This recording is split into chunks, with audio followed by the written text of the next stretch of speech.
põe um dedo aqui, faz o eletro, Perfeito. transmite o eletro instantaneamente para o médico, Perfeito. porque está ligado no aplicativo. Ele fez o eletrocardiograma, ele já manda para o médico o eletro. O médico abre o coisa e fala, ó, você está tendo infarto ou você não está tendo infarto. Perfeito. Muito interessante, né? A pandemia teve outra coisa também. As pessoas começaram a perceber que elas são responsáveis pela saúde delas.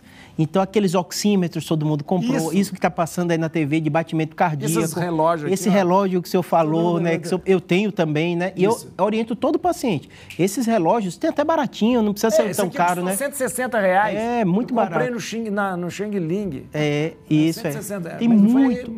foi Tem muito relógio desses que são simples, porque esse você consegue controlar, às vezes, o sono.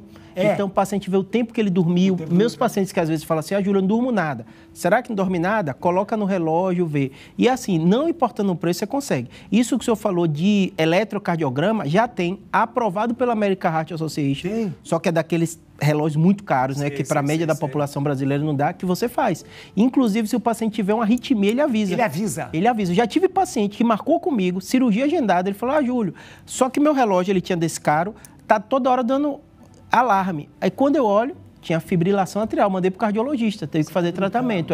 Então, é uma revolução. Para você ter ideia, esses relógios, tem paciente que cai e passa mal, se ele configurar, avisa a família imediatamente. É verdade. Então, Esse revolução. Apple tem isso, né, de avisar.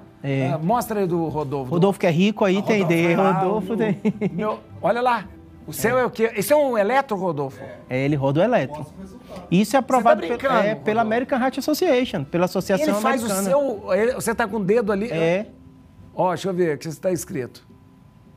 Olha lá, batimentos elevados. Ficou tenso, ficou tenso. Tenso. Não é nada, né? Mas você...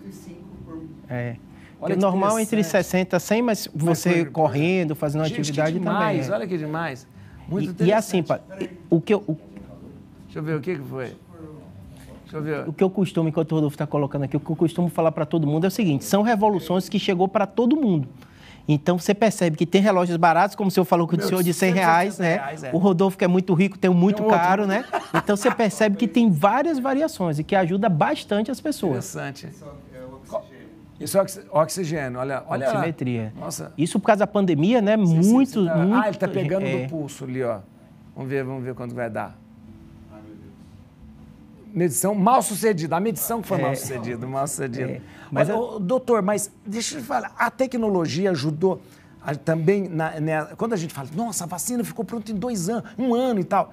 A tecnologia ajudou a fazer essa vacina mais rápida? É uma revolução. Para você ter ideia, o que eu falo para todo mundo é o seguinte, toda vez que a gente está numa tempestade, como aconteceu com a pandemia, a gente não dá conta da revolução tecnológica que aconteceu. Forma de fazer vacina modificou completamente com essa de RNA, inclusive as novas vacinas da gripe já vão ser com essa nova tecnologia, mais fácil de manipular. Já está tendo muita pesquisa com vacina para câncer.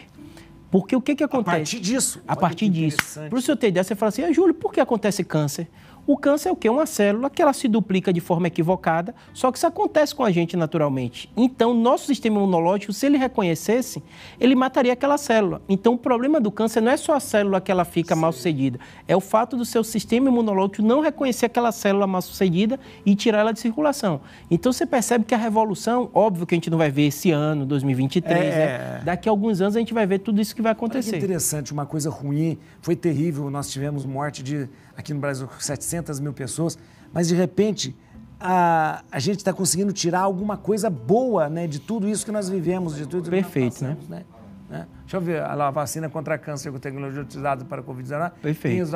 Olha aí que beleza!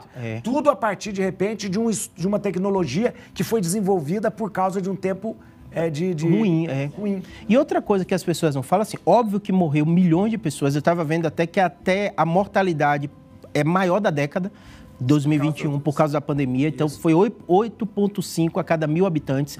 Antigamente era 5 pontos, mas foi uma coisa pontual da pandemia. A gente, em 2022, já vai voltar aos indicadores melhores, né? Sei. Mas, sem dúvida nenhuma, em primeiro lugar, as pessoas aprenderam a entender que o cuidado com saúde é a responsabilidade dela. Então, às vezes, vinha paciente e falava assim, Júlia, eu fumo, você vai ficar chateado comigo. Eu não.